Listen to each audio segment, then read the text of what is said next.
আর সেই গুরুত্বপূর্ণ বিষয়টি হলো জুলুম।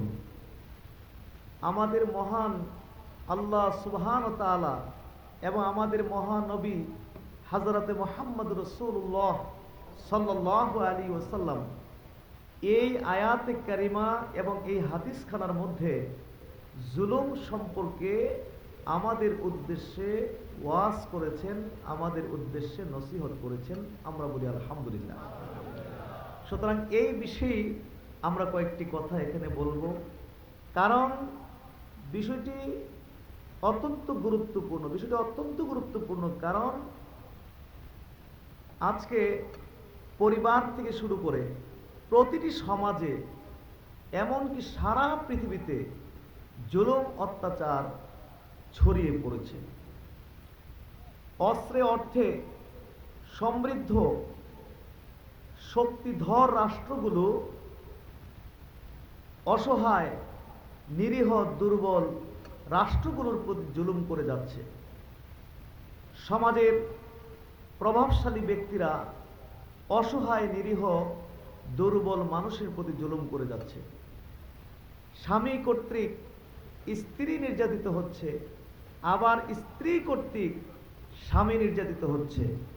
এইভাবে পরিবার থেকে শুরু করে সারা পৃথিবীতে জুলুম অত্যাচার ছড়িয়ে পড়েছে, যার কারণে পৃথিবীর কোথাও এখন সুখ নেই, শান্তি নেই। যদিও পৃথিবীতে কিছু মানুষ পৃথিবী থেকে জুলুম দূর করে শান্তি প্রতিষ্ঠার জন্য কিছু মতবাদ বা জীবন ব্যবস্থা তৈরি করেছে, কিন্তু এই সমস্ত মতবাদ বা জীবন ব্যবস্থাগুলো পৃথিবী থেকে জুলুম দূর করে পৃথিবীতে শান্তি প্রতিষ্ঠা করতে সম্পূর্ণভাবে ব্যর্থ হয়েছে। আপনারা জানেন যে আজকে প্রায় সারা দুনিয়াটা পরিচালিত হচ্ছে ডেমোক্রেসি বা গণতন্ত্রকে অনুসরণ করে, কিন্তু এই ডেমোক্রেসি বা গণতন্ত্র পৃথিবী থেকে জুলুম দূর করে শান্তি প্রতিষ্ঠা করতে এমনভাবে ব্যর্থ হয়েছে যে স্বৈরতন্ত্র যতটুকু সুখ শান্তি প্রতিষ্ঠা করতে পারছে, গণতন্ত্র এতটুকু সুখ শান্তিও প্রতিষ্ঠা করতে পারে। যেমন উদাহরণ দিলে বুঝবেন, লিবিয়ার প্রেসিডেন্ট গাদ্দাফিকে বলা হতো স্বৈর শাসক। এই স্বৈর শাসক গাদ্দাফিকে হত্যা করা হয়েছে, লিবিয়া থেকে স্বৈরতন্ত্রকে উৎখাত করা হয়েছে, সেখানে বর্তমানে গণতন্ত্র প্রতিষ্ঠা করা হয়েছে।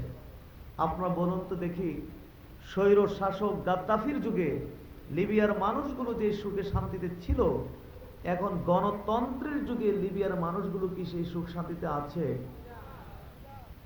ইরাকের প্রেসিডেন্ট সাদ্দাম হুসাইনকে বলা হতো স্বৈর শাসক।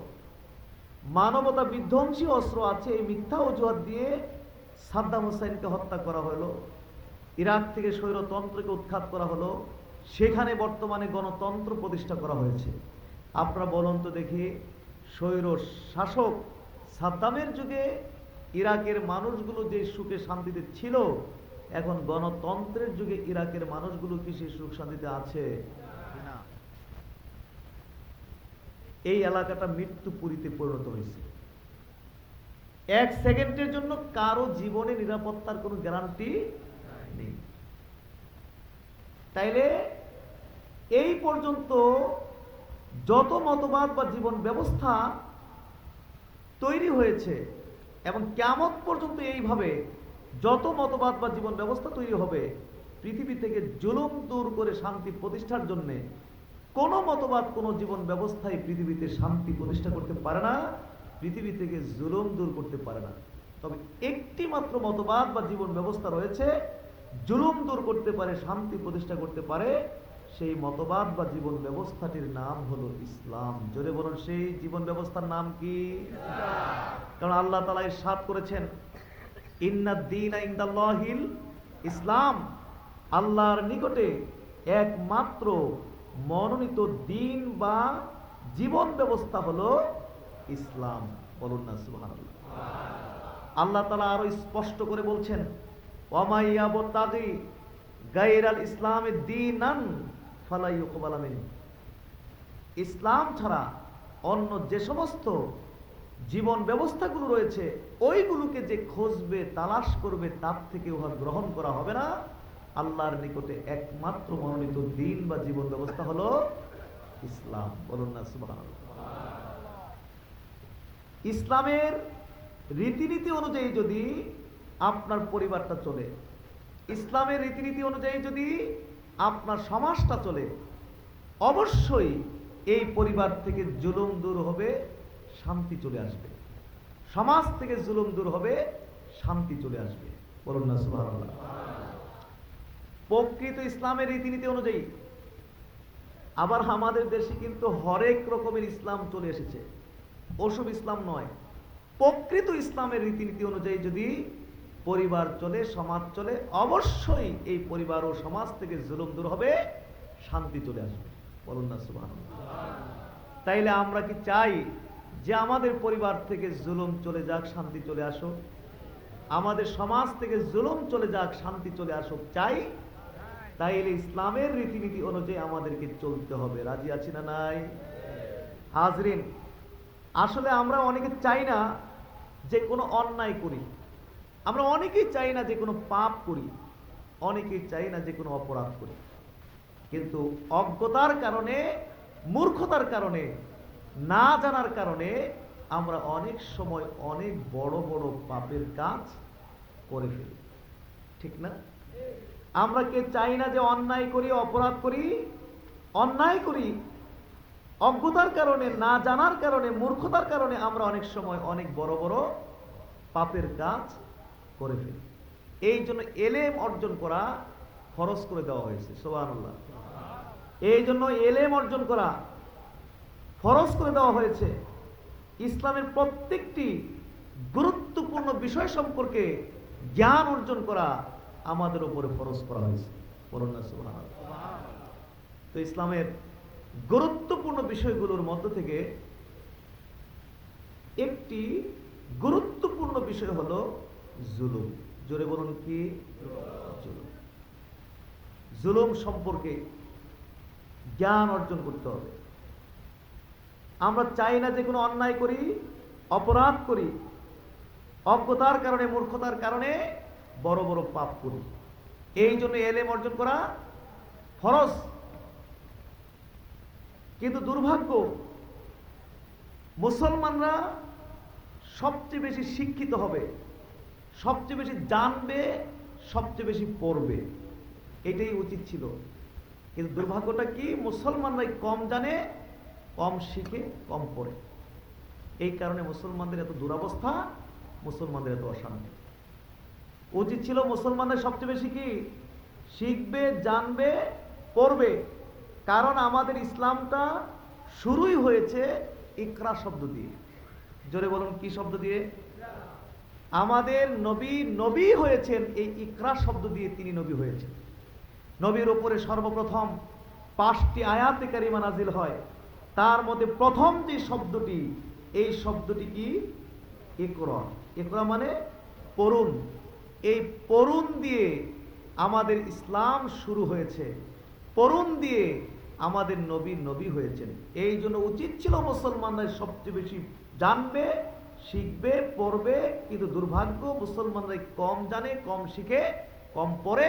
এই জন্য মুসলমানদের এত দুরবস্থা, মুসলমানদের এত অশান্তি। তাইলে হাজরিন, ইসলামের প্রত্যেকটি গুরুত্বপূর্ণ বিষয় সম্পর্কে আমাদের বিস্তারিত জ্ঞান অর্জন করতে হবে। গুরুত্বপূর্ণ বিষয়গুলোর মধ্য থেকে একটি গুরুত্বপূর্ণ বিষয় হলো জুলুম। জোরে বলুন কি? আমরা সংক্ষেপে আজকে এখানে জুলুম সম্পর্কে জ্ঞান অর্জন করতে রাজি আছি, ঠিক না? পরিবার থেকে জুলুম দূর করতে হলে, শান্তি প্রতিষ্ঠা করতে হলে, সমাজ থেকে জুলুম দূর করে শান্তি প্রতিষ্ঠা করতে হলে জুলমের উপরে বিস্তারিত এলেম অর্জন করতে হবে। রাজি আছি না নাই? তাইলে প্রথমে আমরা জানবো জুলুম কি বা কাকে বলা হয়। 2 নম্বরে জানবো জুলুম কত প্রকার ও কি কি। 3 নম্বরে জানবো জুলমের পরিণতি কি। বলুন সুবহানাল্লাহ। 1 নম্বরে জানবো জুলুম কি বা কাকে বলে। জুলুম শব্দটি তো আমাদের খুবই পরিচিত শব্দ, না? জোরে বলুন, জুলুম শব্দটি কি আমাদের কাছে পরিচিত না অপরিচিত? জীবনের প্রথম আমার মুখ থেকে জুলুম শব্দটি শুনেছেন নাকি হাজার হাজার বার শুনেছেন? খুবই পরিচিত শব্দ। এই জুলুম শব্দ শুনলেই আমরা আতঙ্কিত হয়ে যাই, জুলুম শব্দ শুনলেই আমরা ভয় পেয়ে যাই, জুলুম শব্দ শুনলেই আমাদের গায়ের পশম দাঁড়িয়ে যায়। খুবই পরিচিত শব্দ। তারপরেও জুলমের একটি প্রসিদ্ধ সংজ্ঞা আছে, পরিচয় আছে। সেটা হলো কি? অদৌসাইয়ে ফি গায়রে মাহাল্লিহি, কোন জিনিসকে তার অনুপযুক্ত জায়গায় রাখা, এটাকে জুলুম বলা হয়। কোন জিনিসকে তার অনুপযুক্ত জায়গায় রাখা, এটাকে জুলুম বলা হয়। যেমন উদাহরণ দিলে বুঝবেন। এখন শীতকাল চলছে। কি কাল চলছে? শীতকালে আমাদের শরীরের যে চাহিদা সেটা হলো গরম। আমাদের শরীরটা শীতকালে কি চায়? গরম। এই জন্যে আমরা শীতের কাপড় পরে মাহফিলে এসেছি, সোয়েটার পরে এসেছি, কেউ চাদর মুড়িয়ে আমরা মাহফিলে এসেছি। আবার যখন আমরা রাতে বিছানায় ঘুমাতে যাব, মোটা লেপ কম্বল দিয়ে নিজেদেরকে ঢেকে আমরা রাতটা যাপন করব, কারণ শীতকালে আমাদের শরীরের চাহিদা হলো গরম। তো এইরকম প্রচন্ড শীতের সময় কেউ যদি আপনার গা থেকে সোয়েটার খুলে নেয়, আপনার গা থেকে চাদর টেনে নেয়, প্রচন্ড শীতের সময় কেউ যদি আপনার গা থেকে মোটা লেপ কম্বল টেনে নিয়ে যায়, তাইলে আপনাকে রাখা হলো একটি অনুপযুক্ত জায়গায়। তাইলে এটা আপনার প্রতি কি হয়ে গেল? জোরে বলুন, কি হয়ে গেল? অনুরূপভাবে ধরুন এখন গরমকাল চলছে। কি কাল চলছে? গরমকালে আমাদের শরীরের চাহিদাটা কি? ঠান্ডা। জোরে বলুন কি? এই জন্যে গরমকালে আমরা চিকন কাপড় পরি, ফ্যানের নিচে একটু বিশ্রাম নিতে আমরা চেষ্টা করি, গাছের নিচে ছায়ার নিচে বসে আমরা একটু বিশ্রাম নিতে চেষ্টা করি, কারণ গরমকালে আমাদের শরীরের চাহিদা হলো ঠান্ডা। তো প্রচন্ড গরমের সময় কেউ যদি আপনাকে সোয়েটার পরায় দেয়, কেউ যদি আপনাকে চাদর মুড়িয়ে দেয়, প্রচন্ড গরমের সময় কেউ যদি আপনাকে মোটা লেপ কম্বল দিয়ে ঢেকে দেয়, তাইলে আপনাকে রাখা হলো একটি অনুপযুক্ত জায়গায়। তাহলে এটা আপনার প্রতি কি হয়ে গেল? জুলুম। অদৌসাইয়ে ফি গায়রে মাহাল্লিহি, কোন জিনিসকে তার অনুপযুক্ত জায়গায় রাখা, এটাই হইল জুলুম। তাইলে মোটামুটি সংক্ষেপে কি জুলমের পরিচয় বা সংজ্ঞা বুঝতে পেরেছেন? যদি বুঝে থাকেন আর মনে রাখতে পারেন, আর আপনার জীবন চলার পথে আপনার জীবনের সাথে যদি সংজ্ঞাটা একটু মিলাতে পারেন, সহজে আপনি বুঝে যাবেন জুলুম কি বা কাকে বলা হয়। অদৌসাইয়ে ফি গায়রে মাহাল্লি, অর্থাৎ যে কোনো জিনিসকে তার অনুপযুক্ত জায়গায় রাখা, এটাই জুলুম। হাজরিন, যেহেতু দেরি করে এসেছি, সুতরাং সংক্ষেপে আপনাদের সাথে আছি, কথা হবে। আমরা খুব সংক্ষেপে জানতে পেরেছি জুলুম কি বা কাকে বলে। এখন আমরা একটু জানবো জুলুম কত প্রকার ও কি কি। জুলুম কত প্রকার ও কি কি? জুলুম 3 প্রকার। জোরে বলুন, জুলুম কয় প্রকার? আসমানের নিচে জমিনের উপরে কয় প্রকার জুলুম? 3 প্রকার। 1 নম্বর হলো বান্দা আল্লাহর প্রতি জুলুম করে। 2 নম্বর হলো বান্দা অপর বান্দার প্রতি জুলুম করে। 3 নম্বর হলো বান্দা সে তার নিজের প্রতি। কয় প্রকার জুলুম? আসমানের নিচে জমিনের উপরে 3 প্রকার জুলুম, এছাড়া আর কোনো জুলুমের প্রকার নেই। কয় প্রকার জুলুম? 1 নম্বর বান্দা আল্লাহর প্রতি জুলুম করে। 2 নম্বরে বান্দা অপর বান্দার প্রতি জুলুম করে। 3 নম্বরে বান্দা সে তার নিজের প্রতি জুলুম করে। কয় প্রকার? 1 নম্বর বান্দা আল্লাহর প্রতি জুলুম করে। এটা কি করে সম্ভব? বান্দা আবার কি করে আল্লাহর প্রতি জুলুম করতে পারে, অথচ আল্লাহ তাআলা হলেন সর্বশক্তিমান। ইন্নাল্লাহা আলা কুল্লি শাইইন কাদির, সর্বশক্তিমান। এই সর্বশক্তিমান আল্লাহর প্রতি বান্দা কি করে জুলুম করতে পারে? হ্যাঁ, বান্দা আল্লাহর প্রতি জুলুম করতে পারে। কিভাবে? বান্দা যখন আল্লাহর সাথে কাউকে শরীক করে, বান্দা যখন আল্লাহর সাথে কাউকে অংশীদার স্থাপন করে, তখন এটা বান্দার পক্ষ থেকে আল্লাহর প্রতি জুলুম হয়ে যায়। জোরে বলুন, কি হয়ে যায়? জুলুম হয়ে যায়। অনেক লম্বা হাদিস, আমি অত বড় হাদিস আজকে আপনাদেরকে শোনাতে পারবো না। বুখারীতে এসেছে হাদিসখানা, হাদিসের শেষাংশটি শুধু একটু শুনিয়ে দেই। আল্লাহ রসুল তার সাহাবীদেরকে জিজ্ঞেস করলেন, আলা তাসমাউ কাউলা লুকমানা লিইবনিহি ইয়া বুনাইয়া লা তুশরিক বিল্লাহ ইন্নাশ শিরকা লা যুলমুন আযীম। আল্লাহ রসুল তার সাহাবীদেরকে জিজ্ঞেস করলেন, আলা তাসমাউ কাউলা লুকমানা লিইবনিহি, সাহাবীরা তোমরা কি শোনো নাই হযরত লুকমান তার ছেলেকে কি বলছিলেন?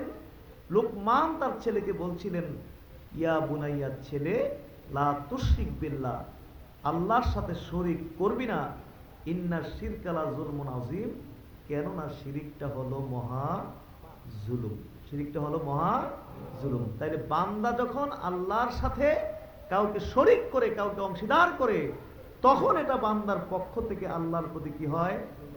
জুলুম। জোরে বলুন, কি হয়? আমরা কি আমাদের মহান আল্লাহর প্রতি জুলুম করব? জোরে বলুন, জুলুম করব? কিন্তু এই পৃথিবীতে আল্লাহর বান্দারা আল্লাহর প্রতি জুলুম করে নাকি করে না? এই পৃথিবীতে দেব দেবীর পূজা হয় কি হয় না?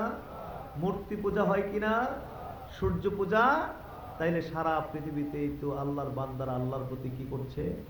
জুলুম করছে। এগুলো অমুসলিমদের কথা বললাম। এবার নিজেদেরকে ফ্রেশ মুসলিম হিসাবে প্রতিষ্ঠিত করার জন্য, নিজেদেরকে পিওর মুসলিম হিসাবে প্রতিষ্ঠিত করার জন্য নিজেদের ব্যাপারেও একটু বলতে হয়। নিজেদের সংশোধনের জন্য নিজেদের ব্যাপারে একটু বলতে হয়। আমাদের বাংলাদেশে অনেক জায়গা রয়েছে যেখানে দরবার শরীফ নাম দিয়ে আল্লাহর প্রতি জুলুম হয়, এই রকম কর্ম হয়ে থাকে। হয় কি হয় না?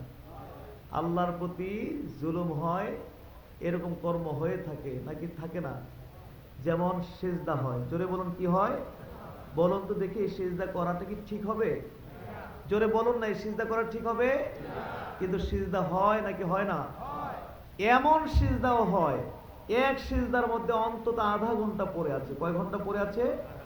আধা ঘন্টা পড়ে আছে। চুপ থেকে জার জার করে পানি ঝরছে, সিজদার জায়গা অলরেডি ভিজে গেছে, বুকের কাপড় কানতে কানতে ভিজে গেছে, আধা ঘন্টা চলে গেছে। এরপরও সিজদা থেকে মাথাটা উঠাতেই মন চাচ্ছে না। আরো 10 মিনিট, আধা ঘন্টা যদি কানতে পারতাম, কলিজাটা ঠান্ডা হতো, মনটা হালকা হতো। এরকম সিজদা আছে নাকি নাই?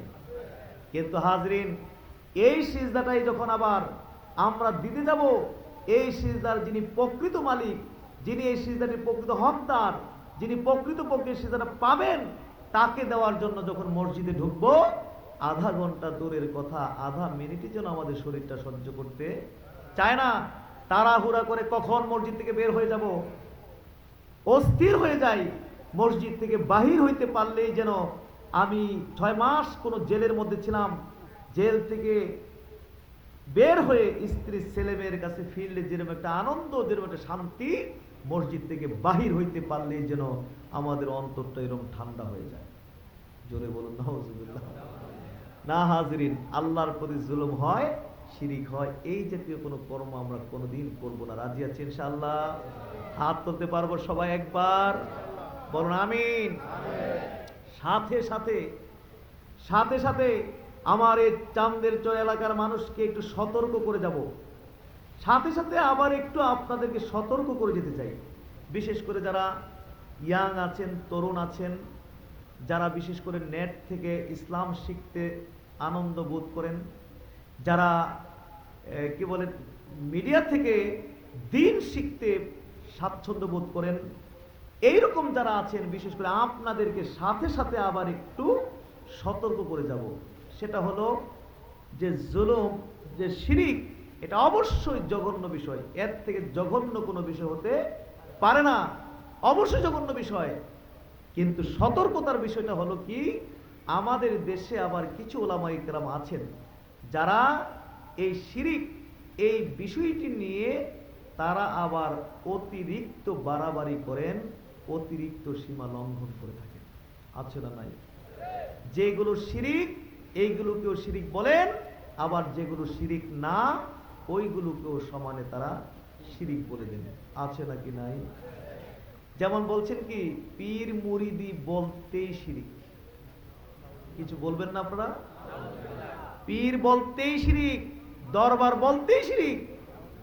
শিরকের তালিকা অনেক লম্বা তাদের হাতে। 1 ঘন্টা লাগবে তাদের শিরকের তালিকাটা বলতে, শিরকের ফতোয়া দিতে দিতে। এখন শিরকের ফতোয়া চলে এসেছে কালিমার মধ্যে। কোন জায়গায়? কালিমার মধ্যে শিরকের ফতোয়া চলে আসছে। লা ইলাহা ইল্লাল্লাহ মুহাম্মাদুর রাসূলুল্লাহ সাল্লাল্লাহু আলাইহি সাল্লাম, এক লাইনে লেখা নাকি শিরক। কারণ আল্লাহকে এবং আল্লাহ রসুলকে আপনি এক লাইনে নিয়ে এসেছেন, সমান করে ফেলেছেন, সুতরাং আপনি নাকি মুশরিক হয়ে গেছেন। জোরে বলুন। মসজিদের এক পাশে আল্লাহ আর এক পাশে মোহাম্মদ লিখবেন, সাথে সাথে নাকি আপনি মুশরিক হয়ে গেছেন।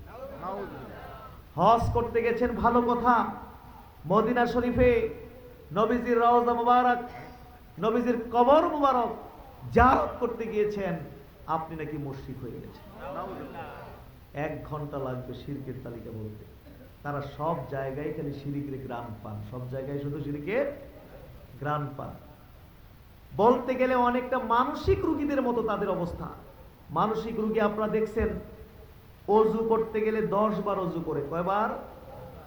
প্রথমবারই কিন্তু অজু হয়ে গেছে, কিন্তু উনি মনে করতেছেন যে আমার অজুটা এই চলছে আর কি অজু। এ আচরণ তিনি কেন করছেন? মানসিক সমস্যা। লোকটার কি মানসিক সমস্যা, মানসিক রোগী। তারপরে কাপড় ধুইতে গেলে 10 বার 20 বার কাপড় ধোয়। আমরা সবাই দেখতেছি কাপড়ের মধ্যে কোনো ময়লা নাই, কিন্তু উনি দেখতেছেন ওনার কাপড়ের মধ্যে কি আছে। এই আচরণটা তিনি কেন করছেন? মানসিক রোগী। তো মানসিক রোগীদের মতো, মানসিকভাবে অসুস্থ, মানসিকভাবে রোগী, এদের মতো আমাদের দেশে কিছু আলেম ওলামাও আছেন যারা মানসিক রোগীদের মতো সব জায়গায় শুধু শিরিকের গ্রাম পান। যেগুলো শিরিক এগুলো শিরিক, যেগুলো শিরিক না এগুলো শিরিক বলছেন। হাজরিন শুনুন, আল্লাহর প্রতি শিরিক হয়, আল্লাহর প্রতি জুলুম হয়, এই জাতীয় বিষয় থেকে অবশ্যই আমাদেরকে সর্বোচ্চ সজাগ এবং জাগ্রত থাকতে হবে। সাথে সাথে মানসিকভাবে অসুস্থ, মানসিকভাবে রোগী এই সমস্ত আলেম ওলামাদের ব্যাপারেও আমাদেরকে সর্বোচ্চ সজাগ এবং জাগ্রত থাকতে হবে। রাজি আছি ইনশাআল্লাহ? হাত তুলতে পারবো? বলুন সব আল্লাহুম্মা আমিন। হাজরিন, তাহলে 1 নম্বর জুলুম হলো বান্দা আল্লাহর প্রতি জুলুম করে। আমরা আজকে এখানে ওয়াদাবদ্ধ হয়ে গেছি, গভীর রাত্রে আল্লাহর প্রতি জুলুম হয়, এই রকম জুলুম আমরা করব না। বলুন আমিন। 2 নম্বর হলো বান্দা অপর বান্দার প্রতি জুলুম করে। 2 নম্বর জুলুম হলো বান্দা অপর বান্দার প্রতি। এই জুলুমটা আমাদের বাংলাদেশে আছে না নাই? পরিবার থেকে শুরু করে প্রতিটি সমাজে, সারা পৃথিবীতে এই জুলুমটা আছে নাকি নাই? যেমন আমি একটু পরিবার থেকে একটু বলে দেই। একটি পরিবারের মূল ভিত্তি হলো 2টি মানুষ। জোরে বলুন, একটি পরিবারের মূল ভিত্তি কয়টি মানুষ? 2টি মানুষ। তারা কারা কারা? জি জোরে বলুন, তারা কারা কারা? স্বামী স্ত্রী। স্বামী স্ত্রী হলো একটি পরিবারের মূল ভিত্তি। কিন্তু আমাদের দেশের স্বামীরা আমাদের দেশের স্ত্রীদের প্রতি জুলুম করে নাকি করে না? জোরে বলুন, করে কি করে না? করে। আপনি বিবাহ করেছেন, আপনার ঘরে স্ত্রী এনেছেন না, আপনি আপনার ঘরে স্ত্রী আনেননি, আপনি আপনার ঘরে দাসী আনছেন, একটি চাকরা নিয়ে এসেছেন। তার জন্য আপনি 10 জন শাসক নিয়োগ দিয়েছেন। শ্বশুর শাশুড়ি তো আছেনই, সব মিলিয়ে তার জন্য শাসক নিয়োগ দিয়েছেন কয়জন? 10 জন। এই 10 জন শাসকের দায়িত্ব হলো তার পায়ের দিকে তাকায় থাকবে, চেহারার দিকে তাকায় থাকবে, কোথাও একটু ভুলটুল হলো কিনা। যেই মাত্র একটু ভুলটুল হলো, সবার শাসন তার উপর শুরু হয়। এরকম জুলুম আছে নাকি নাই? মনে কি কষ্ট পেয়েছেন আপনারা? কাউকে কি কষ্ট দেওয়ার জন্য বলছি?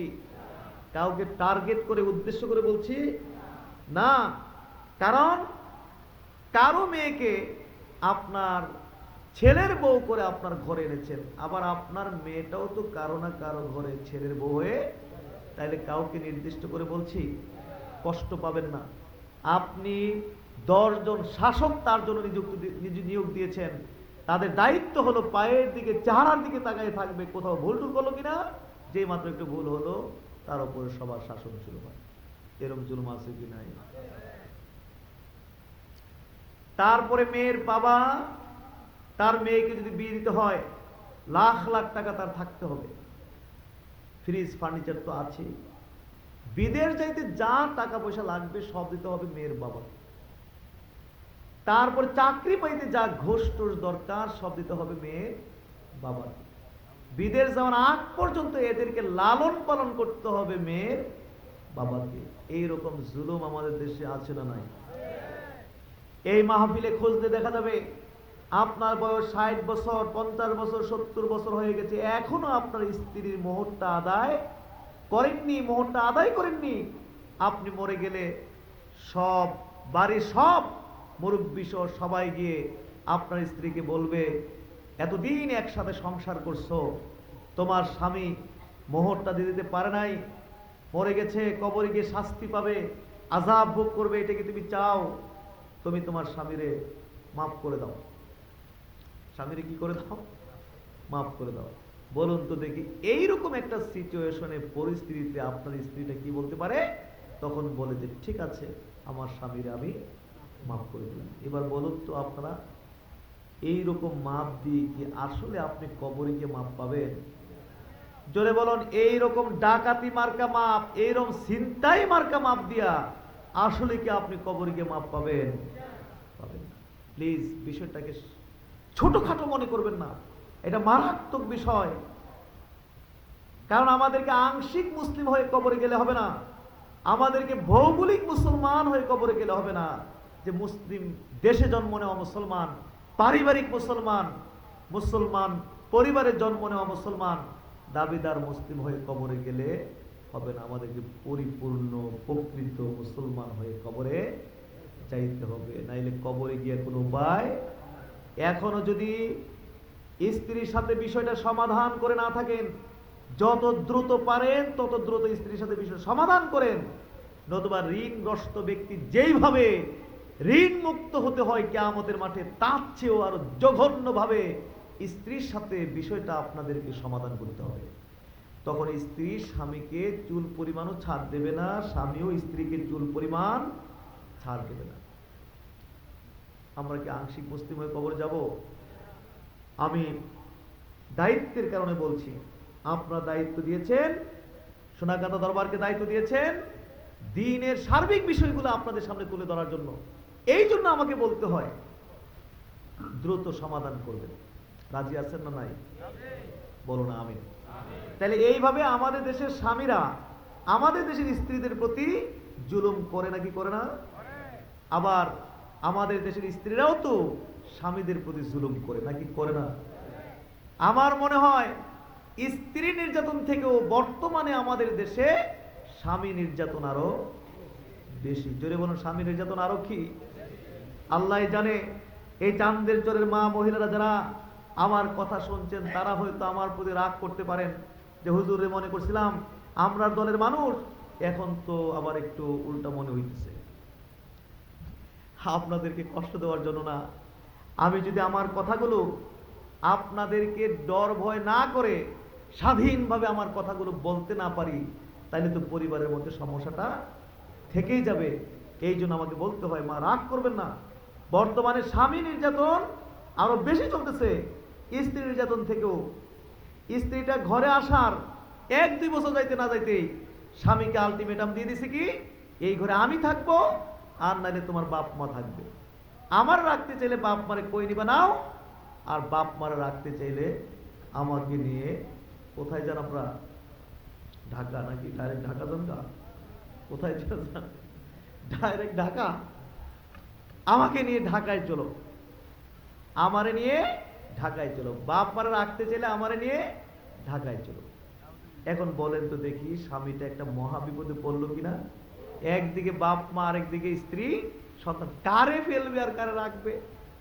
শেষ পর্যন্ত পারিবারিক চাপে পড়ে অনেক স্বামীর ব্রেন পর্যন্ত আউট হয়ে যাচ্ছে, অ্যাবনর্মাল হয়ে যাচ্ছে, স্ট্রোক করে পর্যন্ত বহু স্বামী মারা যাচ্ছে। বিশেষ করে মা মহিলাদের মাথায় এটা ঢুকে কখন?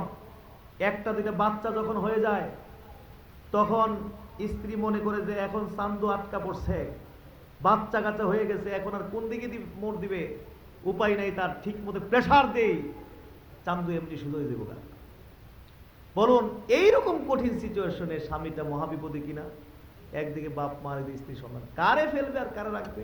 শেষ পর্যন্ত কেউ হয়তো বাপ মার দিকে যায়, কেউ হয়তো স্ত্রী সন্তানের দিকে যায়। জোরে বলুন নাউজুবিল্লাহ, জোরে বলুন নাউজুবিল্লাহ। আচ্ছা বলুন, একটা পরিবারে যদি এই অবস্থা চলতে থাকে, কিয়ামত পর্যন্ত এই পরিবারে কোনোদিন সুখ শান্তি আশা করা যায়?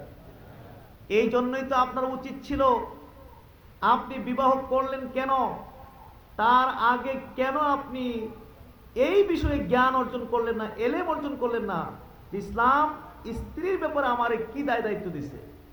এবং আপনার স্ত্রীও কেন তার বিয়ের আগে পড়াশোনা করলো না যে ইসলাম স্বামীর ব্যাপারে আমারে কি দায় দায়িত্ব দিছে।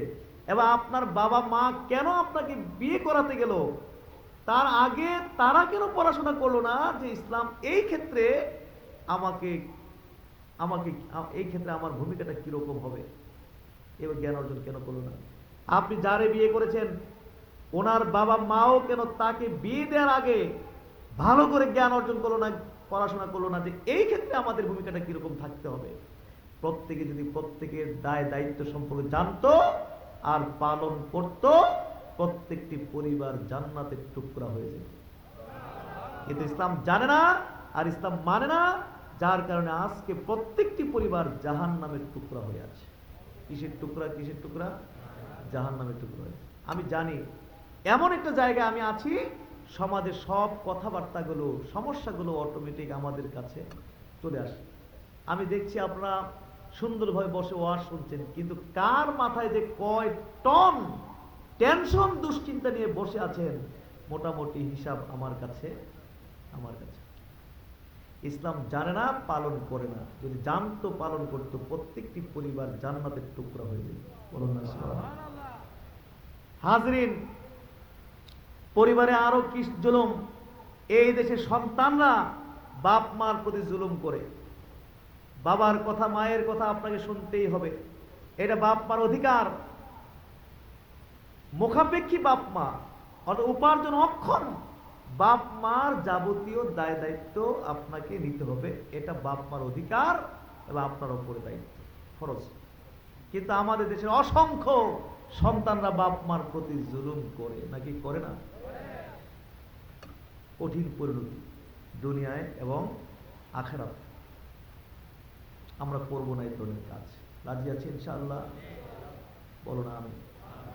আবার বাপ মাদেরকে একটু বলে যাই, শুনুন, আমাদের ইসলামটা যে কত সুন্দর দেখুন। সন্তান যেমন বাপ মার প্রতি জুলুম করার কোনো সুযোগ আমাদের ইসলামের মধ্যে নেই, অনুরূপভাবে কোনো বাপ মাও যে সন্তানদের প্রতি জুলুম করবে এই সুযোগ আমাদের ইসলামের মধ্যে নেই।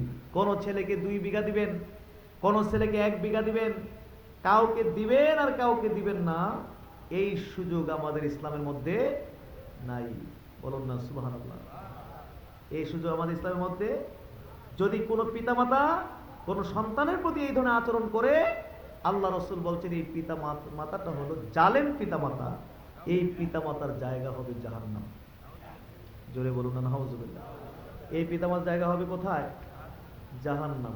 আল্লাহ রাসূল এই জন্য নির্দেশ করেছেন, ইদিলু বাইনা আওলাদিকুম, তোমরা তোমাদের সন্তানদের মধ্যে সুবিচার করবে। সুবহানাল্লাহ। তবে হ্যাঁ, আপনি কম বেশি করবেন। কোন সব ক্ষেত্রে কম বেশি করবেন?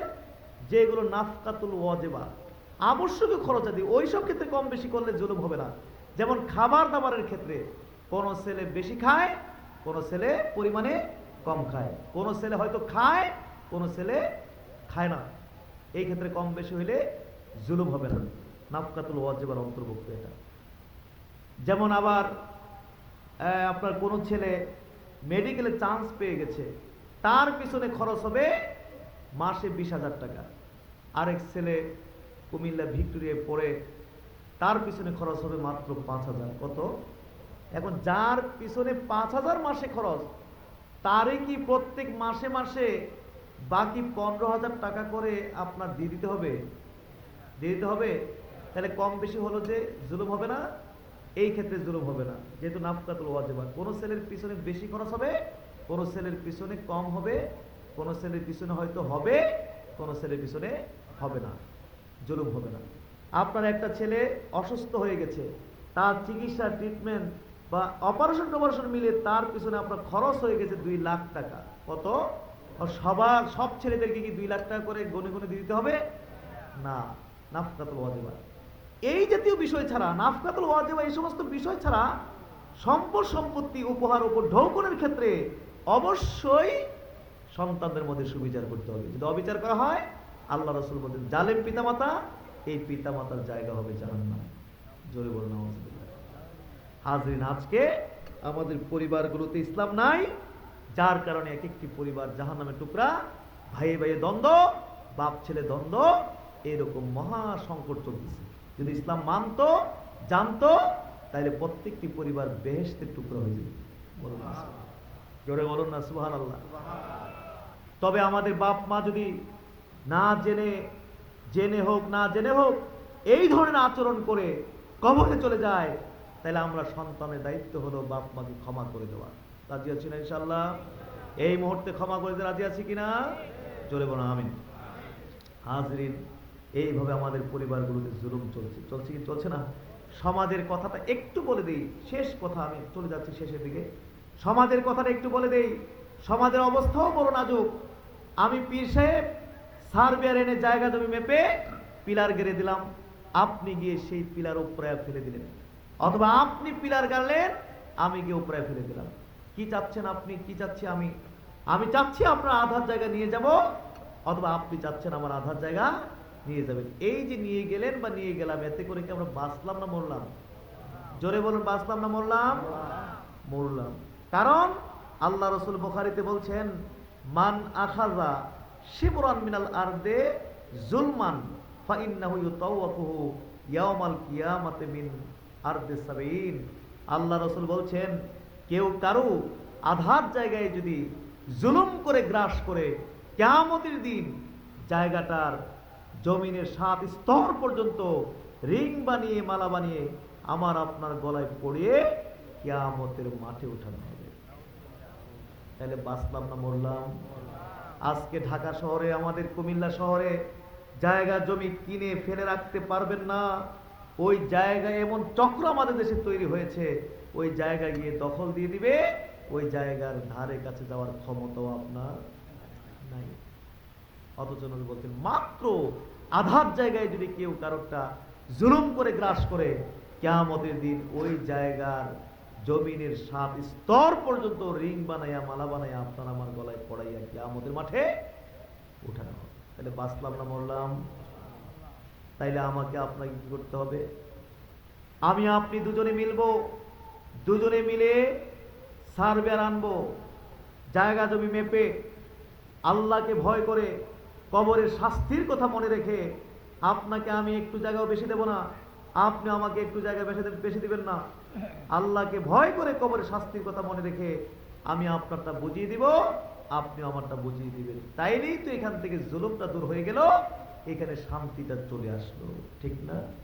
আজকে কিন্তু আমাদের জীবন সমাজ শেষ করে দিচ্ছি, বেশি বড় কোনো কারণে না, এই অল্প স্বল্পের কারণে, একটু অল্প স্বল্পের কারণে কিন্তু দুনিয়ার জিন্দেগি আমরা বরবাদ করে দিচ্ছি। দুনিয়ার জিন্দেগি কি করে দিচ্ছি? বরবাদ। কেউ সুখী হতে পারছে না, হাতে ধরে আমাদের দুনিয়ার শান্তি সব ধ্বংস করে দিচ্ছি অল্প স্বল্পর কারণে। তাইলে হাজরিন, তাইলে এইভাবে সমাজের মধ্যে অনেক জুলুম চলতেছে এই সমস্ত। জয় বলুন আউযুবিল্লাহ। সমাজের কথা আরেকটু বলি। জায়গা জমি হোক বা ইত্যাদি যে কোনো বিষয় নিয়ে যদি আমাদের মধ্যে কোনো সমস্যা হয়, এইগুলো সমাধানের জন্য আমরা সাধারণত যাই যারা গ্রাম পরিচালনা করেন, এলাকা পরিচালনা করেন, তাদের কাছে। ঠিক কিনা? ওইখানে গেলেও তো আমরা মহা বিপদের মধ্যে পড়ে যাই। এরকম পড়ি কি পড়ি না? তারা ইচ্ছা করলে বিষয়টা এখনই সমাধান করে দিতে পারেন, কিন্তু করবেন না। শুধু শুধু এটাকে তেনা পেঁচাবেন, শুধু শুধু এটাকে কি করবেন? তেনা পেঁচাবেন, এইটাকে জীবিত রাখবেন, এটাকে ফিনিশ করবেন না, শেষ করবেন না। আমি একজনকে বলছিলাম, আপনি তো ইচ্ছা করলে এখনই শেষ করতে পারতেন, কিন্তু করলেন না তো শেষ। বললেন যে হুজুর, আপনি তো আর এই জগতের মানুষ না, আপনি তো এইসব বুঝবেন না। আমরা গ্রাম চালাই, এলাকা চালাই হুজুর, এইগুলো আমরা একটু বেশি বুঝি।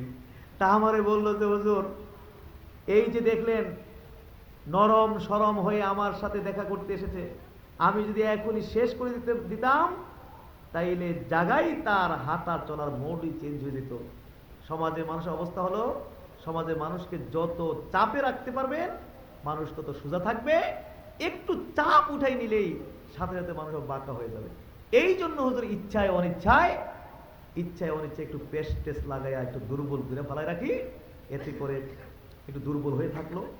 তাছাড়া আমার ব্যক্তিগত কিছু লাভ আছে, যে আমার সাথে একটু দেখা সাক্ষাৎ ঘন ঘন করে, তারপর রাস্তাঘাটে চলতে ফিরতে কি যে সালাম সেলুট পাই হুজুর, এইটি আপনি কি বুঝবেন হুজুর, এইটি আপনি বুঝবেন না। তা আমি বললাম আপনি তো সালাম সেলুটের কথা চিন্তা করলেন, কিন্তু আল্লাহ রসুল এই ক্ষেত্রে কি বলছেন একটু চিন্তা করে দেখলেন না? আল্লাহ রসুল বলছেন ইন্নাল মুকসিতিনা ইনদাল্লাহ আলা মানাবিরা মিন নূর আন ইয়ামিনির রহমান। আল্লাহ রসুল বলছেন ন্যায় সঙ্গতভাবে দুজনের মধ্যে বিচার মীমাংসাকারী ব্যক্তিটি কিয়ামতের দিন আল্লাহর ডানে নূরের মিম্বারে থাকবে। ইন্নাল মুকসিতিনা ইনদাল্লাহ আলা মানাবিরা মিন নূর আন ইয়ামিনির রহমান। ন্যায় সঙ্গতভাবে দুজনের মধ্যে বিচার মীমাংসাকারী ব্যক্তিটি কিয়ামতের দিন আল্লাহর ডানে নূরের মিম্বারে থাকবে। সুবহানাল্লাহ। বুখারীর লম্বা হাদিস, আপনারা জানেন 7 প্রকারের মানুষকে আল্লাহ তাআলা আরশের ছায়ায় জায়গা দিবেন। প্রথম নম্বরে হলো ইমামুন আদিলুন, ন্যায় সঙ্গতভাবে বিচার মীমাংসাকারী ব্যক্তিটি। সুবহানাল্লাহ। তাহলে চিন্তা করে দেখুন না, আমি সোনাকান্দার পীর সাহেব, এত বড় পীর সাহেব হওয়ার পরেও কিয়ামতের মাঠে কিন্তু আমি ভিআইপি হইতে পারলাম না, অমুক পীর সাহেব পারলেন না, তমুক সাহেব পারলেন না, আপনারা হতে পারলেন না, আমি হতে পারলাম না, কিন্তু ভিআইপি কিয়ামতের মাঠে হয়ে গেলেন কে? যে ব্যক্তি দুজনের মধ্যে ন্যায় সঙ্গতভাবে বিচার মীমাংসা করে দেয়। আমি এই কথা কষ্ট দেওয়ার উদ্দেশ্যে বলিনি, আমি বলেছি কারণ আপনারা জানেন সারা বাংলাদেশে সোনাকান্দা দরবারের লক্ষ লক্ষ ভক্ত মুরিদ রয়েছে। এই লক্ষ লক্ষ ভক্ত মুরিদের মধ্যে হাজার হাজার ভক্ত মুরিদ আছেন, যারা হাজার হাজার ভক্ত মুরিদ রয়েছেন, যারা আপনার এই সমস্ত বিষয়ে সম্পৃক্ত। আমি অন্যদের কথা বললাম না, নাই বললাম, বিশেষ করে সোনাকান্দা দরবারের সাথে যারা সম্পৃক্ত, আপনাদেরকে বলে যাচ্ছি, আপনাদের কাছে যদি এই জাতীয় কোনো সমস্যা আসে, দুনিয়ার কোনো কিছুর বিনিময় নয়, একমাত্র আল্লাহর সন্তুষ্টির জন্য পরকালে এই মর্যাদাটা পাবেন। এটার বিনিময়ে যত দ্রুত পারেন তত দ্রুত বিচার মীমাংসা করে দিবেন। রাজি আছেন না? তাইলে আমি আল্লাহর কসম করে চাঁদের চর মাদ্রাসার মাহফিল আমি বলে গেলাম, অবশ্যই কিয়ামতের দিন আপনি আল্লাহর ডানে নূরের মিম্বারে থাকবেন, আল্লাহর আরশের ছায়ায় আপনি থাকবেন। সুবহানাল্লাহ। রাজি আছি না নাই? হাজির, অনেক কথা রয়ে গেছে। এরকম যদি আমরা করতে পারি তাইলে দ্রুত আমাদের সমাজ থেকে জুলুমটা দূর হবে এবং সমাজের মধ্যে শান্তি চলে আসবে। এইভাবে শুধু সরকার আমাদের দেশের পরিবারের সমাজে শান্তি প্রতিষ্ঠা করে দেবে, তাদেরই শুধু দায়িত্ব, বিষয়টা এরকম না। পরে এদেশে প্রত্যেকটি নাগরিকের দায়িত্ব রয়েছে পরিবারের সমাজে শান্তি প্রতিষ্ঠা করা। রাজি আছি কি নাই? জোরে বলেন আমিন। অনেক কথা রয়ে গেছে, আমি আর বলতে চাচ্ছি না। আর জ্ঞানীগুণী যারা, তাদেরকে তো এত কথা বলার প্রয়োজন নেই। আপনারা সবাই জ্ঞানীগুণী, আপনাদেরকে ধাক্কা দিয়ে আমাকে বোঝাতে হবে না, আপনারা ইশারায় বুঝে গেছেন। অনেক কথা রয়ে গেছে, আমি আর সেদিকে যেতে চাচ্ছি না। তাইলে 1 নম্বর জুলুম হলো বান্দা আল্লাহর প্রতি জুলুম করে। 2 নম্বর জুলুম হলো বান্দা অপর বান্দার প্রতি জুলুম করে। আমরা করব নাকি করব না? বলুন আমিন। 3 নম্বর জুলুমটা বলতে 1 থেকে 1.5 মিনিট লাগবে মাত্র। 3 নম্বর জুলুম হলো বান্দা অপর বান্দা সে তার নিজের প্রতি কি করে? বান্দা সে নিজের প্রতি জুলুম করে। এই জুলুমটা আমরা করি কি করি না? আমরা আমাদের নিজেদের উপরে জুলুম করি কি করি না? এই জন্যই তো দোয়ার মধ্যে আমরা পড়ি, রব্বানা যালামনা আনফুসানা ওয়া ইল্লাম তাগফির লানা ওয়া তারহামনা। আল্লাহ, আমি আমার নিজের উপর অনেক জুলুম করেছি, তুমি আমারে মাফ না করলে, রহম না করলে আমি জালেম, আমি ক্ষতিগ্রস্তদের অন্তর্ভুক্ত হয়ে যাব। তারপরে দোয়ায় মাসুরায় পড়ি, আল্লাহুম্মা ইন্নী যালামতু নাফসি জুলমান কাসীরা, নিজের উপর অনেক জুলুম করে ফেলছি, আল্লাহ মাফ না করলে আমার কোনো উপায় নেই। তাহলে বান্দা সে তার নিজের প্রতি কি করে? জুলুম করে। আপনার জীবনে নামাজে কিছু ত্রুটি হয়ে গেছে, রোজায় কিছু ত্রুটি হয়ে গেছে, আপনি মদ খেয়েছেন, এখন আপনি বুঝতে পেরেছেন আমার নিজের উপরে অনেক জুলুম করে ফেলেছি, পূর্বের পাপ থেকে আপনি কঠিনভাবে অনুতপ্ত হবেন, সামনে করবেন না, কঠিনভাবে প্রতিজ্ঞাবদ্ধ হবেন, তারপর আল্লাহর কাছে ক্ষমা চাইবেন। ক্ষমা চাইতে দেরি, আল্লাহ আপনাকে ক্ষমা করতে দেরি করবেন না। বলুন না সুবহানাল্লাহ। কিন্তু পূর্বের দুইটা জুলুম আল্লাহ ক্ষমা করবে না। মুশরিক অবস্থায় কবরে গিয়েছেন মানে আপনার আর মাপ নাই। কারো প্রতি জুলুম করে মরেছেন, ওই ব্যক্তি ক্ষমা না করা পর্যন্ত আপনার কি নাই? মাপ নাই। কিন্তু নিজের উপরে জুলুম করছেন, অনুতপ্ত হন কঠিনভাবে, সামনে করবেন না, প্রতিজ্ঞাবদ্ধ হন, আল্লাহর কাছে শুধু বলবেন যে আল্লাহ তুমি আমার মাফ করো। মাপ চাইতে দেরি, মাফ করতে আল্লাহ দেরি করবেন না। সুবহানাল্লাহ। তাইলে 3 প্রকার জুলুম থেকে আমরা বাঁচতে রাজি আছি। জোরে বলুন, 3 প্রকার জুলুম থেকে বাঁচতে রাজি আছি। তাইলে আমরা সবাই আল্লাহর ওলি হয়ে গেছি। বলুন আলহামদুলিল্লাহ। ওলি কি কপালের মধ্যে ছোট্ট করে আল্লাহ তাআলা লিখে দেন নাকি এই লোকটা আল্লাহর ওলি? পিছনে একটা সাইনবোর্ড দিয়ে দেন যেটা আল্লাহর ওলি? এমনও হতে পারে যাদেরকে ওলি মনে করে বসে আছেন, আল্লাহর খাতায় তিনি ওলি নন। এমনও হতে পারে আপনার পাশে বসা সাদাসিধা মানুষ, সহজ সরল মানুষ, আপনার পছন্দ না, এমন হতে পারে তার নামটায় আল্লাহর খাতায় আল্লাহ ওলি লিখে রাখছে। বলুন না সুবহানাল্লাহ। তাইলে ইনশাআল্লাহ আমরা এই জুলুম করব। আর 2-3 মিনিট লাগবে জুলমের পরিণতিটা বলতে। জুলমের পরিণতি ভালো না মন্দ? জোরে বলুন, জুলমের পরিণতি ভালো না মন্দ? আমি বুখারীর হাদিসটা ভূমিকার মধ্যে পড়েছিলাম। এই হাদিসটি বলে আমার কথা শেষ। জুলমের পরিণতি সম্পর্কে আল্লাহ রাসূল বলছেন, লা তুআদ্দান্নাল হুকুকা ইলা আহলিহা হাত্তা ইউকাদা লিশাতিল জালহাই মিনাশ শাতিল কারনা। আল্লাহ রাসূল বলছেন, অবশ্যই অবশ্যই কিয়ামতের দিন প্রত্যেকের কাছ থেকে প্রত্যেকের প্রতিশোধ আদায় করে দেওয়া হবে। হাত্তা ইউকাদা লিশাতিল জালহাই মিনাশ শাতিল কারনা, এমনকি শিংওয়ালা ছাগল থেকে শিংবিহীন ছাগলের প্রতিশোধটা পর্যন্ত আদায় করে দেওয়া হবে। কত মারাত্মক কথা! মানুষ জিন জুলুমের ব্যাপারে ছাড় পাবে, মাপ পাবে দূরের কথা, পশু পাখি যদি একে অপরের প্রতি জুলুম করে থাকে, এই প্রতিশোধটা পর্যন্ত আদায় করে দেওয়া হবে। এই পৃথিবীতে যদি কোনো শিংওয়ালা ছাগল শিংবিহীন ছাগলকে আঘাত করে থাকে, শিংওয়ালা গরু যদি শিংবিহীন গরুকে আঘাত করে থাকে, শিংওয়ালা মহিষ যদি শিংবিহীন মহিষকে আঘাত করে থাকে, একটি মোরগ যদি একটি মোরগকে আঘাত করে থাকে, কিয়ামতের দিন শিংওয়ালাটাকে শিংবিহীন করবেন, শিংবিহীনটাকে শিংওয়ালা করে আল্লাহ বলবেন, এখন তুমি তোমার প্রতিশোধটা আদায় করে নাও। এইভাবে বিচার হবে। পশু পাখিরে পর্যন্ত ছাড় দেওয়া হবে না। বিচার করার পরে আল্লাহ পশু পাখিকে উদ্দেশ্য করে বলে দিবেন, তোদের বিচার হয়ে গেছে, কোনি তুরাবা, এখন তোরা সব মাটি হয়ে যা। ওরা সব মাটি হয়ে যাবে, বিচার শেষ, ওরা সব কি হয়ে যাবে। কিন্তু কিয়ামতের মাঠে বাকি থাকবে কারা? মানুষ এবং জিন। হাসরের মাঠের ভয়াবহ অবস্থায় তারা এই অবস্থা দেখে আবার যখন দেখবে পশু পাখিকে এইভাবে বিচার করে আল্লাহ ওদেরকে মাটি করে দিয়েছেন, এবার মানুষ এবং জিন আল্লাহর কাছে কান্নাকাটি করতে থাকবে, আল্লাহ তুমিও আমাদেরকে এদের মতো মাটি করে দাও, ইয়া লাইতানি কুনতু তুরাবা, ওদের মতো তুমিও আমাদেরকে কি করে দাও, মাটি। মানুষ জিন কি মাটি হইতে পারবে? মানুষ জিনের কি আছে খবর? জোরে বলো, মানুষ জিনের কি আছে? মানুষ জিনের জন্য যেমন শান্তি, আবার মানুষ জিনের জন্য অশান্তির ব্যবস্থা আল্লাহ রেডি রাখছে। সুতরাং প্লিজ একটু মাথাটা মেজাজটা একটু ঠান্ডা রেখে এই পৃথিবীতে জিন্দেগি করতে চেষ্টা করবেন। রাজি আছেন না নাই? আর নতুবা যা ইচ্ছা করেন গিয়ে, তাতে আমার কিচ্ছু হবে না। জেনে রাখবেন, চুল চুল পরিমাণ অবশ্যই হিসাবের সম্মুখীন আমাদেরকে হতেই হবে। দুনিয়ায় বিচার হবে, আখিরাতে বিচার হবে। এই দুনিয়ায় যদি আপনি জুলুম করে যান, অবশ্যই এর শাস্তি আপনাকে পৃথিবীতে ভোগ করে দিতে হবে। আপনি যদি ভোগ না করেন, আপনার ছেলে মেয়েরা আপনার জুলমের পরিণতি ভোগ করতে হবে। যদি ছেলে মেয়েরা ভোগ না করে, আপনার নাতি নাতনিরা ভোগ করবে। আপনার বংশের কেউ না কেউ, কিয়ামত পর্যন্ত বংশের কেউ না কেউ এই জুলমের পরিণতি পৃথিবীতে ভোগ করে যেতে হবে। আর আখিরাতে তো আছে। অনেকে বলে, না হুজুর, কই জালেমদের তো বিচার আমরা দেখি না, বরং দেখি জালেমদেরকে আল্লাহ তাআলা ভালো রাখছেন, সুখে রাখছেন, শান্তিতে রাখছেন।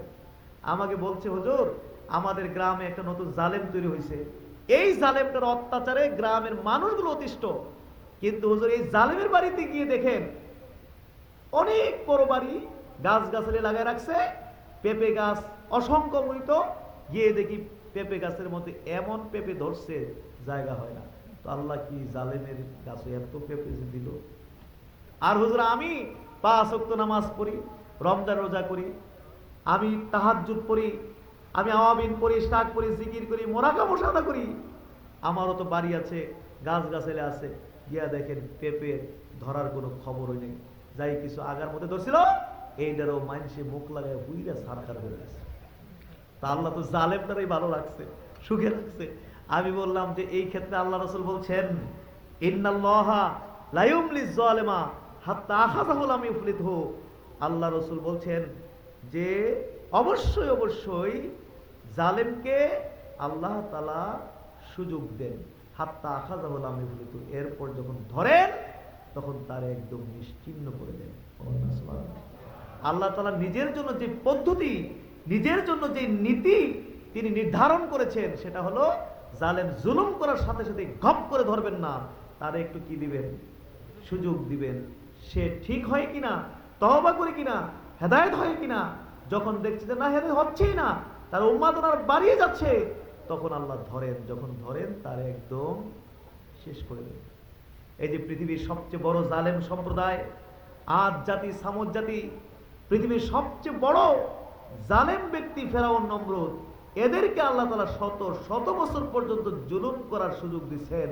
এরপর আল্লাহ ধরছেন, যখন ধরছেন একদম নিশ্চিহ্ন করে দিচ্ছেন। এইগুলো তো পৃথিবীর সর্বশ্রেষ্ঠ জালেমদের কথা বললাম, কিন্তু আমাদের যে ছোট ছোট জালেম, এলাকার মধ্যে জালেম তৈরি হয়, গ্রামের মধ্যে জালেম তৈরি হয়, এই ছোটখাটো পাতি জালেমদেরকে কি আল্লাহ তাআলা এত লং টাইম জুলুম করার সুযোগ দিবেন? না। জালেম কেন তৈরি করেন? যখন আমরা জালেমের উপযুক্ত হই। আমরা যখন জালেমের উপযুক্ত হই, তখনই আল্লাহ তাআলা ছোট ছোট জালেম তৈরি করে ওদের দ্বারা আমাদেরকে শাস্তি দেন। জনগণ, এই জন্য জনগণ যেমন হবে দেশের শাসক ওই রকম হবে। জনগণ হলো জালেম যদি হয়, তাইলে শাসকরও আল্লাহ কি দিবেন? জালেম দিবেন। এটা আল্লাহর নীতি। আমরা যদি ওলিউল্লাহ হয়ে যাই, তাইলে দেশের শাসক কি হবে? ওলিউল্লাহ হবে। আমরা জালেম হলে শাসক কি হবে? জালেম হবে। জালেম কখন তৈরি করেন?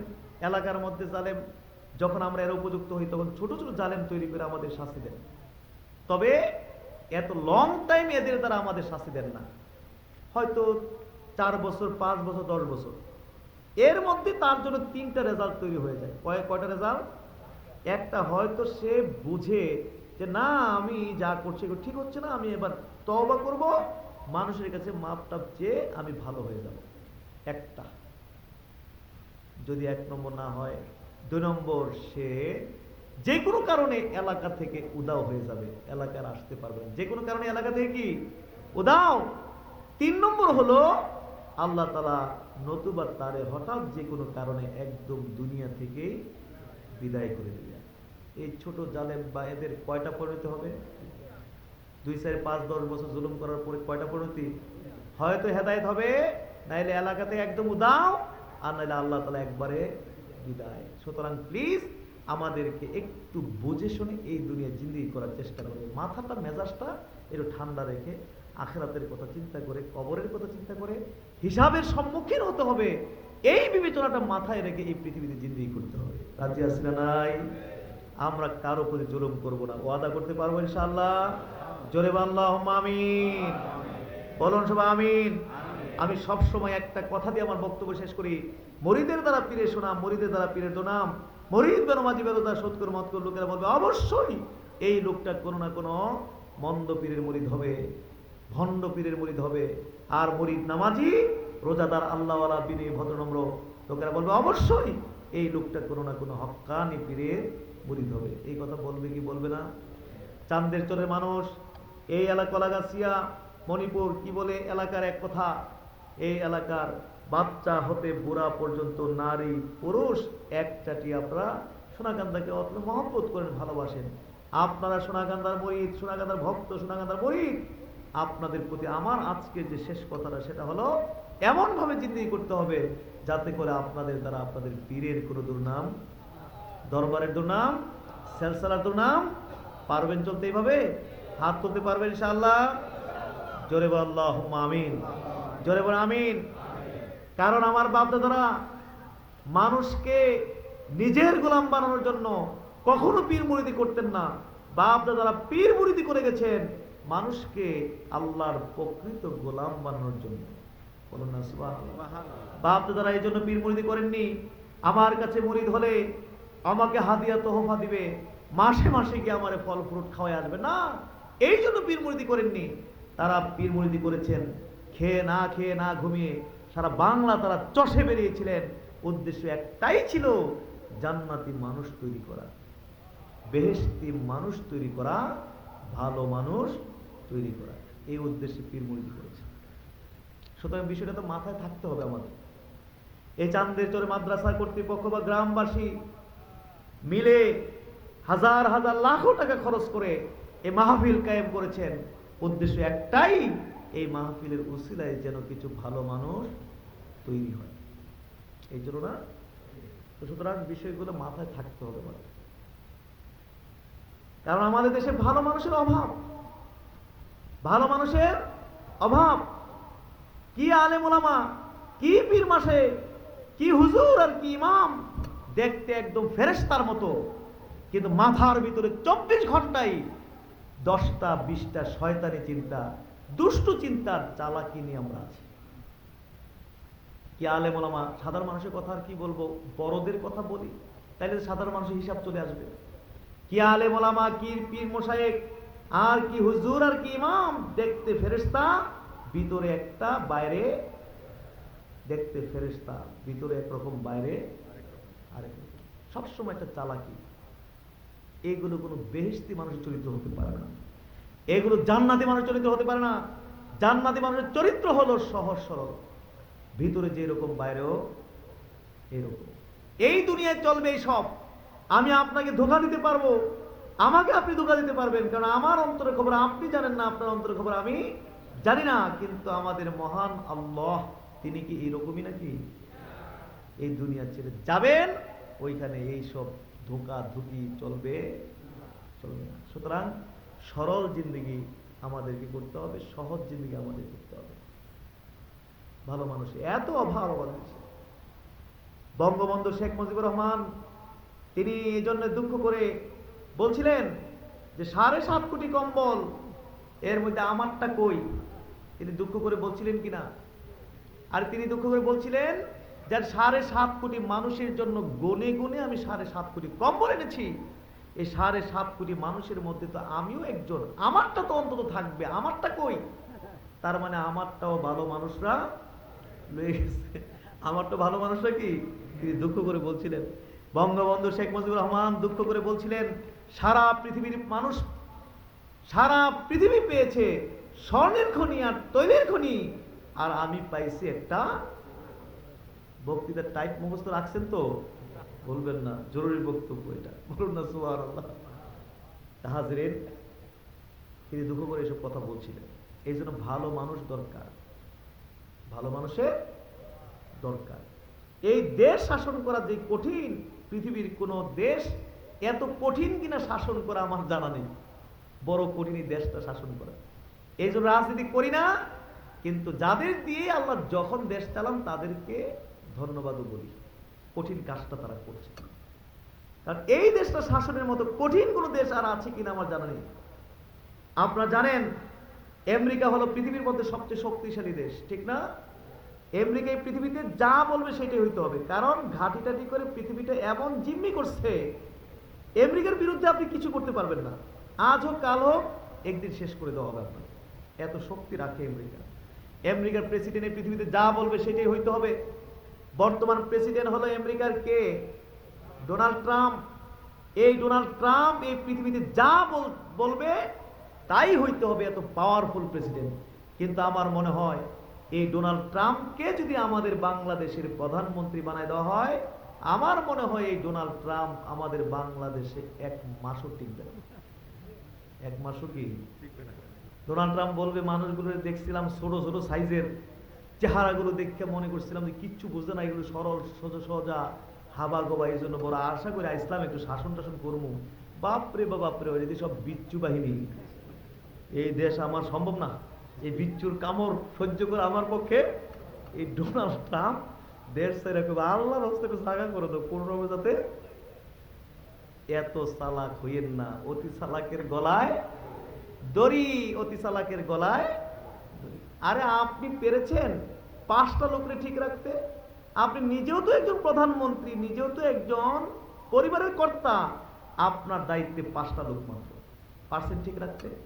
আপনার এক ছেলে মদ খায়, আরেক ছেলে গাঞ্জা খায়, আপনার বউ আপনার কথা শুনে না, মেয়ে আপনার কথা শুনে না, আপনি 5টা লোকই ঠিক রাখতে পারেন, তাহলে এত কথা কেন বলেন? এত কথা কেন বলছেন? তাহলে হাজরিন, পুলিশ থাকবে, আইন থাকবে, প্রশাসন থাকবে, সব থাকবে, কিন্তু তার আগে আমাদেরকে ভালো মানুষ, জোরে বলুন কি হইতে হইবে? ভালো মানুষ। ইনশাআল্লাহ ভালো মানুষ হয়ে যেতে রাজি আছি না? শেষবারের মতো হাত তুলতে পারবো ইনশাআল্লাহ? বলুন আল্লাহুম্মা আমিন। অনেক কথাবার্তা ছিল, কাটছাট করে আমি সংক্ষেপে আপনাদের উদ্দেশ্যে কয়েকটি কথা রেখে গেলাম। ইনশাআল্লাহ আমার আগেও ওলামায়ে কেরাম অনেক কথাবার্তা বলেছেন, এগুলো সব মনে রাখবেন। আমার পক্ষ থেকে কিছু কথা থাকলো, এগুলো স্মরণ রাখবেন, ইনশাআল্লাহ পালন করবেন।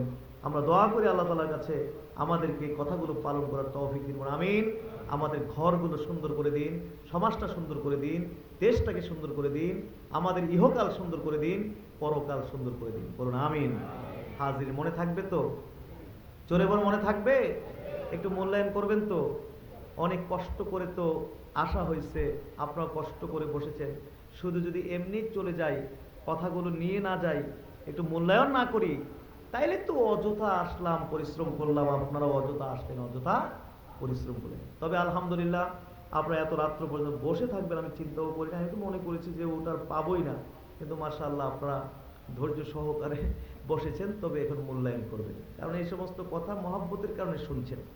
না এলে মনে করতেন তো এইসব কথা না শুই না, চাটা খাইলে গিয়া কিছু কাম হইব, কারণ এখন মানুষের রুচি নষ্ট হয়ে গেছে তো, কারণ এইসব কথাবার্তা মানুষ শুনতে চায় না, মানুষ রুচি নষ্ট হয়ে গেছে। কারণ ওয়াজের জগৎ বলতে গেলে এখন ব্যবসা কেন্দ্র হয়ে গেছে, ব্যবসা। এবং অনেকে বলেও বর্তমানে পুরা ওয়াজের জগৎ আমার দখলে, এখন মার্কেট আমার চলছে। ইন্নালিল্লাহ, কি মার্কেট? মার্কেট তো ব্যবসার মধ্যে চলে, ওয়াজের মধ্যে মার্কেট কিসের? আপনি কি এটা ব্যবসা মনে করেছেন নাকি? কি বলে ইউটিউব নাকি? মোবাইল খুললে অবাক হইতে হয় আমাদের আলেম ওলামাদের আচার আচরণ দেখে।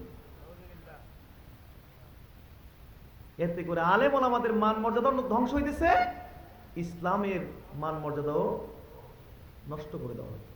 বলুন না, কত রকম খালি নিজেকে কেমনে ভাইরাল করবে, মানুষের কাছে কেমনে প্রচার করবে, নিজের প্রচার, এই ধান্দায় 24 ঘন্টা। আল্লাহ মাফ করুন। মার্কেট কেমনে দখল রাখবে, তো বিভিন্ন পদ্ধতি নিচ্ছে। কেউ মনে করছে ওয়াজের মধ্যে যদি একটু গজল টজল সংযোগ করে দেওয়া হয়, এক ধরনের লোক আছে এগুলো পছন্দ করে, এই উসিলায় নিজে মার্কেটটা দখল। আবার কেউ মনে করে কিছু যুবক বা ইয়াংরা আছে, তারা কৌতুক টৌতুক বা কমেডি টমেডি কয় নাকি, এটি যদি একটু পাওয়া যায় তাইলে এটা দিয়ে আমার মার্কেট দখল। তো এগুলো কিছু ব্যবসা মনে হয় কিছু ধস নামছে, মনে কৌতুকটা চলছে একটু নাকি, মার্কেট কোনটা পাইছে অন বেশি? কৌতুক। আয় হায় হায়, এই যে হাসাহাসি, তো এইসব হাসাহাসি করলে এগুলো থেকে মানুষ কি নিবে? হাসাহাসি করে তো আপনার ওয়াজ বাতাসের সাথে উড়াই দিয়ে যাবে, এই ওয়াজ আর কেউ বাড়িতে ওয়াজের মাহফিলে হেসে খেলে আপনার কথা বাতাসের সাথে উড়াই দিয়ে যাবে, এই কথার বাড়িতে কেউ নিবে না। এই জন্য নবী সাল্লাল্লাহু আলাইহি ওয়াসাল্লাম, সাহাবায়ে কেরাম তারাও তো ওয়াজ করেছেন, বক্তব্য রেখেছেন, তারা ওয়াজ বলতে সিরিয়াসনেস থাকবে। সুবহানাল্লাহ। এক একটি শব্দ শ্রোতাদের অন্তরে কঠিনভাবে বিদ্ধ হতো, কখনো ভুলতেন না তারা। সুবহানাল্লাহ। আর কত পদ্ধতি, নাজায়েজ হারাম পদ্ধতি এখন নেওয়া হচ্ছে ওয়াজের মধ্যে, হাসি আর হাসি। নাউযুবিল্লাহি মিন যালিক। নিজেও জাহান্নামী, জাহান্নামের পথিক, আবার মানুষকেও জাহান্নামে দিয়ে নিয়ে যাচ্ছে। প্লিজ এই সমস্ত আজে বাজে বক্তা দিয়ে ওয়াজ করাবেন না। সওয়াব কামাই হবে দূরের কথা, অনেক বড় গুনাহ হবে, টাকা পয়সা অপচয় হবে। এইগুলো থেকে আস্তে আস্তে বাইর হওয়ার চেষ্টা করেন, এসব রুচি একটু চেঞ্জ করার চেষ্টা করেন। এগুলো রুচি রুচি রুচি চেঞ্জ করতে হবে। হাসাহাসি, যদি এতই আপনার হাসাহাসির ইচ্ছা থাকে, তাহলে আপনি ওয়াজের জগতে কেন আসলেন? আপনি হারুন কিসিঞ্জের লোক দেখা করেন, তাহলে তো আমরা মার্কেটটা আরো জমবে। এই ওয়াজের জগতে কেন আসছেন আপনি? এই জগৎ ধ্বংস করার জন্য কেন আসছেন? আপনি চোর, আপনি ডাকাত। ওয়াজের জগৎকে আপনি ধ্বংস করার জন্য চোর, আপনি ডাকাত হয়ে এই জগতে ঢুকছেন। প্লিজ এদের থেকে সাবধান থাকবেন, বলুন আমিন। তো এইগুলো আস্তে আস্তে দশ নামতেছে, এক এক সময় এক এক পদ্ধতি। এখন মনে আবার ইংরেজিটা শুরু হয়েছে নাকি? ইংরেজিটা এটাও 2-4-5 বছর চলবো, দেখা যাবে এই ব্যবসাও কি দশ। হক্কানি পীর মাশায়েখরা তারা কখনো ভাইরাল টাইরাল হওয়ার চিন্তা চেষ্টা করেননি। কচ্ছপের গতিতে ইখলাসের সাথে তারা কাজ করছেন। ইসলামের বড় খেদমত হয়ে গেছে, সুবহানাল্লাহ। স্থায়ী হয়েছে তাদের খেদমত। আর যেটি ওড়ে, ভাইরালের চিন্তা করে ওড়ে, আবার এমনি পড়ে। ওয়াজ জগৎ কি ব্যবসা মনে করেন নাকি? এই সময় আজে বাজে মানুষকে অভ্যাস করাবেন দিনের সঠিক কথা, সহি কথা মানুষকে দেওয়ার এবং আপনারাও গ্রহণ করার অভ্যাস আপনারা করবেন। রাজি আছি না ইনশাআল্লাহ? জোরে বল আল্লাহুম্মা আমিন।